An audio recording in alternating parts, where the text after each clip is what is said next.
Hey everybody, welcome to HabNormals. Thanks for joining me. I'm your host, Slags. This was going to be me and Matt doing this, but Matt got called away last minute, and we were right here ready to do the show. So I'm doing this myself this week. It's a little different, but let me know what you think. All right, so this week, we're going to be talking about, and I say we, it's just me. But you guys, you can always leave comments in the comment section. I will answer and let me know what you think about what I'm talking about tonight. So we're going to be talking about the competitions that they're going to be in camp for roster spots, and there's going to be some very heavy competition for a bunch of spots. And yeah, so tonight I'm going to talk about that. Um, I think there's going to be, well, in my mind, probably eight spots that are, you don't know who's going to take that spot. It's always great to have competition in camp, so that's not a problem. It's a really good problem to have. And I think it's going to push guys. Like, say, Kirby Doc, for instance. I think you got not Samuel, Zachary Bulduk there is going to push him, and they're going to compete for that second line center spot. So stuff like that. Got Arbor Jackeye and Jaden Strubal. We're going to talk about Bulduk and Line 8 because that could be a competition there as well. Oliver Kapanen and Owen Beck for who's going to make the team this year out of camp. A backup goalie, Kaanin and Jacob Dobish, they could be competing for the backup spot, and a couple of others that I've got in there. So we're going to start with Arbor Jackeye and Jaden Strubal. And I am working on a video that is specifically about these two guys. So I'm going to go over. Not in totally in depth here, but I think Arbor Jackeye and Jaden Strubal are definitely competing for a spot in camp. Strubal just got re-signed for 2 years. I don't, at 1.4 million, I don't think that is a signal of anything except you get a guy under contract. He's here at least competing for next year. And then, he's not going to be hard to trade if that's what they decide to do. And then you got Arbor Jackeye, who's on the final season of a contract he signed last year, roughly the same amount of money, a little bit over 1.3 million. And, I think these guys' future with Montreal are going to be probably dependent on how they do in camp and who wins that job. They're both on the left side. Strubal can play the right side if necessary. Strubal can also play with Lane Hudson, which he did last season. So he has potential to play a little higher in the lineup if there's injuries. So there's that. But I do think that Strubal and Jackeye are competing for that sixth spot and for a spot on the second unit of the PK because the first unit lost three guys from last season in Armia, Dvorak, and the retirement of David Savard. So you got to figure a few guys on the second unit are going to be moved up, and we're going to need some new guys playing in that second unit. So I think Jackeye and Strubal are competing for that. And quite frankly, whoever could win that might make the decision of who would be the sixth defenseman, because I would think they're going to want whoever they decide to be the sixth defenseman is going to be on the PK unit. So whoever of these two guys can secure that spot can secure the sixth defenseman spot. I think the other guy will be the seventh defenseman, depending on injuries, and matchups to who will be in the lineup, So I think Jackeye and Strubal both bring something different to the table. So both guys bring something different to the table. Jackeye, obviously a very intimidating player, doesn't play with as much skill as Strubal does. Strubal brings skill. He brings a more calm game. But he's no slouch in my opinion, as far as being physical and being able to handle himself in a fight and to be dominant that way. Big hitter. So I don't think you're losing that much if they go with Strubal. Jackeye needs to prove that he can play basically every night. and that he has a little bit of work to do on his defensive game. And if he's managed to do that over the offseason and he's got those, he's improved, it's going to be a good competition in camp between these two guys. They'll push each other to be better, and it'll bring the best out of both of them. Who's going to get the job? I couldn't really tell you. I don't feel strongly either way, to be honest. I think Strubal, because if you're a Jackeye guy, which I love Jackeye, I think he brings something that's kind of almost invaluable in that intimidation, the size, the intimidation, the fighting ability. But like I said, Strubal's not that far behind, so that you're not losing a ton. You're losing that intimidation factor. I don't think Strubal's as intimidating as Arbor Jackeye is. But I don't think a drop off in play or anything like that. I don't. No matter who they pick here for that spot, and quite frankly, I do think that no matter who they choose to fill that role to start the season, doesn't mean that he's going to hold on to that all year, right? So I think both of them will play their fair share of games, but the competition is going to be pretty strong in camp, and it's interesting to see how that'll affect, how that'll bring out the improvements in their games, right? Because they both have, they both can improve a little bit, right? Like I said, though, Strubal being able to play with Hudson has to be a little bit in his favor, I would think. Because there's going to be some injuries. You got to figure there's going to be an injury or two. There always is every year. So the fact that he's able to play with Hudson has to be work in his favor a little bit in my mind. Let me know what you guys think about that in the comment section. So, yeah, I don't have any, honestly, I don't really have an opinion of who will win that job. I don't even know if I have a bias anymore. I really love Jackeye. I love the intimidation factor. I think it's almost necessary to have it. But I also think you're not losing a ton with Strubal being in the lineup. So maybe depending on matchups, right? If Strubal ends up that he wins that job, but on matchups where you need that intimidation factor, certain teams, obviously, you're going to throw Jackeye in there and Strubal will sit. So I don't think either of these two guys plays 82 games. But like last season, I think Jackeye had 70 and Strubal had 60. We'll see something like that. That's, of course, my dog. She's got to throw her 2 cents into everything, of course.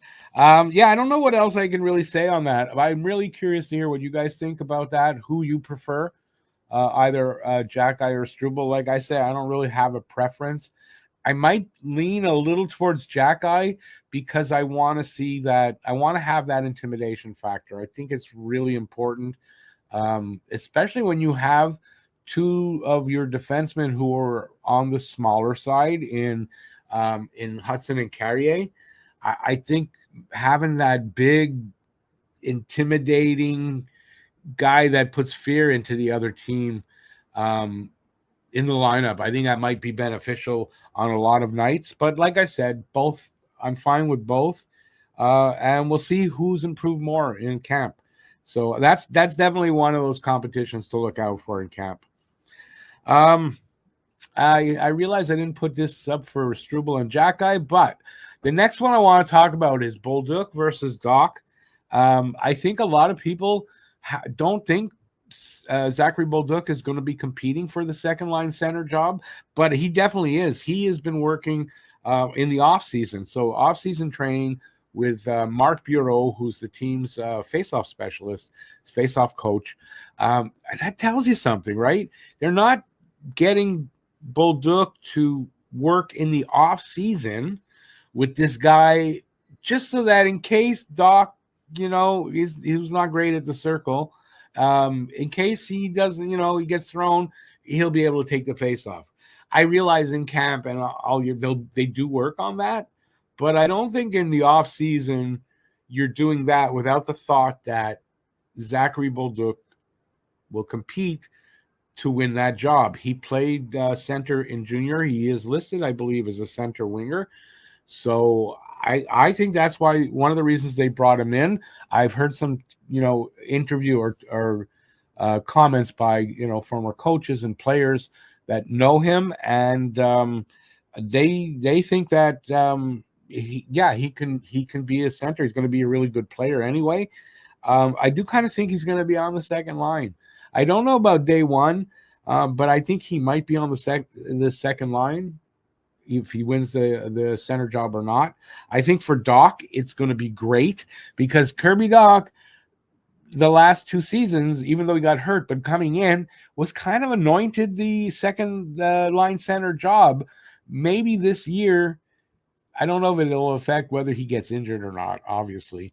But maybe that little extra push and the competition for the spot, will drive him on to being better and maybe reaching what I think he can be as a second line center, to be honest.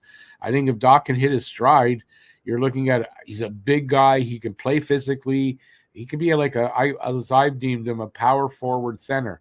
So, having Bulduk there sort of nipping at his ass in camp, that could be only beneficial to him, I think. And as far as for Bulduk, he's only in his second full season coming into this year.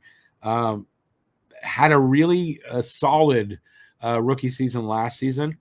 The sky's kind of the limit for this kid.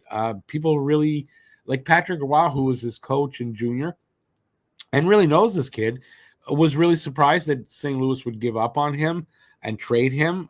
That doesn't mean they gave up on him, obviously, but they would trade him. And that Montreal got a really good player in him, and I just hear really good things about Bulduk. I haven't seen him play that much. How often did we play St. Louis last year? Twice? So I saw him twice and didn't even know who he was, so I never keyed on him. But everything I hear and the highlights I've seen, he looks like he's going to be a really good player here for Montreal. He is a local kid from Montreal or from just outside, highly motivated to be here. And that's kind of a theme with a few players this year, that they're very motivated because they're local kids. And I really like that. So with Bulduk, I really feel this kid's going to be pretty good. I really feel he's going to be pretty good. Now, Bulduk could be competing at the same time with Patrick Laine for the second line wing. And yeah, you might say, well, Laine is going to be the guy on the wing, but maybe not. Laine's got his deficiencies, right? I mean, he's got his deficiencies. He floats, not great defensively. They're not physical. I could see them having Laine on the third line. Sorry, I had to cough there. I could see Laine being shifted down to the third line. Laine's probably going to get 30 goals. I would say 30 to 35 goals. He's going to get the bulk of that on the power play anyway. So almost doesn't really matter what line he's on, if that makes any sense. Now you could say, well, if he's on a really good second line, that could up his goal total and all that. But I don't know that will make the Habs better necessarily, if that makes any sense, and it might not. I think if you have Doc as your second line center, and that's why Bulduk would be a competition for the wing. So Doc's your second line center, and you got Demadov on the other wing. I don't know that works with Laine. We saw it we didn't see Doc as the center, but we saw Laine and Demadov in 2 games. I didn't know if there was any chemistry there. Doesn't mean there isn't. It's only a small sample size. But I kind of want to have a guy that plays more of the style of a Bulduk on the other wing with Demadov. And I think that might work out for better production, more goal scoring. And we know the Habs need more goal scoring. They've got to find a way to find 50 goals over what they had last season. They had 245 last season. They got to find a way up around 290 if they want to really make the playoffs. And, well, they can make the playoffs with less, but to have a chance to do some damage in the playoffs, you're not going to get there without scoring goals. So they need to find more goals. I think this is a way that they do find more goals. Because if you leave line A on the second line, it's not the greatest chemistry. It's, he's playing the way he did last season. How many more goals are you going to get that it's going to affect your wins and losses? I think with a Bulduk up there, I think that could greatly affect your numbers and your chances to win on a nightly basis, personally. So that's how I see it. Anyway, let me know what you think in the comment section about that matchup and what you think about the fact that. Hang on, I'm going to pause. Yeah, that's gonna happen. And I'm recording. It's between it's 5:45, I think, right now. People walking their dogs. My dog's probably gonna bark. What can I do? Now to remember exactly what I was saying, I can't because I'm old. But listen, I really think that having Bulduk on the second line, I'm kind of leaning towards that even before camp. I think it makes for a more exciting team, and I think you're going to get better mileage out of your top six that way. Now there was there was a writer that I like, Brian Wild, and he kind of floated the idea of actually shifting line A up to the second line, to the first line, to play in Caulfield's spot, shift Caulfield down. I don't like that at all. Now the thinking is that Nick Suzuki can make up for a lot of line A's defensive lapses and that kind of stuff, and I don't really like that personally at all. But I'm curious what you guys think about that one. Let me know in the comment section. Yeah, listen, I think they're going to be competing there for that. Bulduk is they're going to try to get him into the top six, and he'll have to win the spot. I don't think they're just going to anoint him, but I think he will win one of those two. He's either going to be our second line center or I believe our second line, I guess, left wing. So let me know what you think about that. And that'll move us off to the next pairing. And this is to win a spot on the team. And that's between Kaanin and Beck. I think Oliver Kaanin has the upper hand here. In my points, it was my points prediction video. I had him in there and I gave him, a prediction. I didn't have Beck because I kind of think Beck is going to spend another year in Laval. That's my thinking going in. But I think in camp, they're definitely competing for that one spot. Kaanin has a bit of an upper hand because he played on the team last year for, I think, 18 games he played. Now, he only got like one assist, so the production wasn't there. So if Beck can come out in camp and show some ability to put up some points at all, and Kaanin still struggles with that, we might see Beck there. But this is who's going to make the team, because I do believe one of these two guys will make the team, will break camp with Montreal. I'm leaning towards Kaanin on that. I think he does have the upper hand. He also played in the Swedish league, the SHL.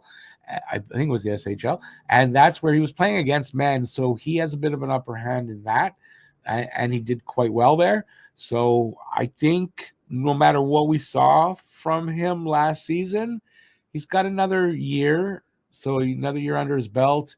I think he shows some improvement, and I'm leaning here towards Kaanin making the team again. And making it out of camp, and Owen Beck spending another year in Laval. And depending on injuries, Owen Beck could be called up. Owen Beck could be involved in a trade to get that second line center or something like that. Who knows? But I do think I think Kaanin has the leading. It's his spot sort of to lose, as opposed to Beck's. So it's Beck's spot to win, Kaanin's spot to lose, in my mind, going in to camp, which is, as I'm recording this, it's only about 6 weeks away. I want to say it's about 6 weeks away. Camp will open. So basically 7 weeks from now, we're going to be playing, well, not me, but the Habs will be playing preseason games, which I'm looking forward to that now at this point. It's going to be a fun team to watch. All right, this is going to bring us to, I'm going to shift to the goalies. Now, I'm not at all thinking Monty's competing for his starting spot, because he's not. It's his. I don't think he's going to lose it, and I don't think the guys that are in camp or that they have available are either ready to take it or capable of taking it. So that's what I. So it's Kaanin. It's Kaapo Kaanin, who they signed as a free agent, and Jacob Dobish competing for the backup spot. Now Kaanin, when you think of him, you think, man, that's totally garbage. Like there's no way he's getting it. But you know what? If you look at his hockey DB and look at his numbers, not horrible overall. It's not horrible. He could be a capable backup. I wouldn't think it would be all season, but the issue there is that Dobish has waiver exemption and Kaanin obviously doesn't. So I don't know if they have to waive him to go down to Laval to start the season or not. And then if that's what they do and he's in Laval, and then say Dobish or Monty gets injured and they got to bring him back up, they have to waive him to come back up and they could lose him. So I don't know how that'll work exactly. But I think Dobish is going to win the job out of camp. I don't think they really brought Kaanin in to be Monty's backup. I don't think that at all. I think they brought him in to back up Fowler and to have not two total like rookies in net in Laval. Fowler will have a bit of a mentor because, I mean, Kaanin has NHL experience, you know. I think he has 140 games in the NHL. He's got NHL experience, so I think he's, you know, it's kind of a good thing for Fowler to have a sort of a more seasoned NHL goalie to be his tandem partner and give him some, you know, mentor him a little bit. And then Dobish has Monty for that here. Dobish shows a lot of promise, and I don't think maybe what I was going to say makes sense. I think they'd rather have him here as the backup than splitting duties with Fowler, because I kind of think they want Fowler to play the bulk of the games down there. And I think Dobish will probably get into, considering the Olympics and everything, and Monty is going to the Olympics. Whether he'll start or not, I don't know. I think they'd want Dobish to get into good 30 games about, and have Monty only have to play 50 odd games. So I think that, you know, Dobish will get enough starts. He won't be sitting on the bench all the time, and it'll help him develop. And I don't think they're worried about that. So I see Dobish being the backup and winning this competition. Either way, though, having Kaanin in camp, and Dobish is already used to battling for his spot, but it's still good for him to be battling for the spot. Keeps him on his toes, keeps him honest, and it can only help. Next up is one I think you might be surprised that I'm even mentioning, but that is Slafkovsky versus Demadov. Are they really competing for a job, though? Not totally. I don't think. Here's one reason why I don't think Montreal is going to really change line one. Line one last season was the number one line in the league, that of lines that had 500 minutes together or more. They were the number one line in the NHL. So are they really looking to break that line up? I don't think so. But in games where they're trailing by a goal and they need the goal to tie it up and to hopefully, you know, to either go to overtime or to be able to pull ahead, I think they could reach down and make that move of switching Demadov and Slav, line one, line two, switching them up and seeing if they can get the goal. Do I think Demadov in his first full season is going to win the first line winger spot? I don't. Do I think it's possible by the end of the season? I think it's mildly possible. I think maybe next season you look at that and see maybe that'll be where it goes. But I think they're competing slightly for a job. I would be a little surprised if in camp, even though Demadov may say maybe Demadov has a fantastic camp, just fantastic. Slav has a good camp, but not as fantastic. I don't think even that. I don't think they start Demadov on line one. You can see the chemistry is there between Slav, Caulfield, and Suzuki. And when you've got a number one line in the league and they're young like that, I don't think I'm breaking them up for any reason, to be honest. Unless you go into the season and they have a horrible start and for some reason something's wrong, maybe. But I don't think to start the season we're going to see that. So Slav and Demadov only slightly competing for a job. And I think Slav wins the job to start the season for sure. And probably for the whole season.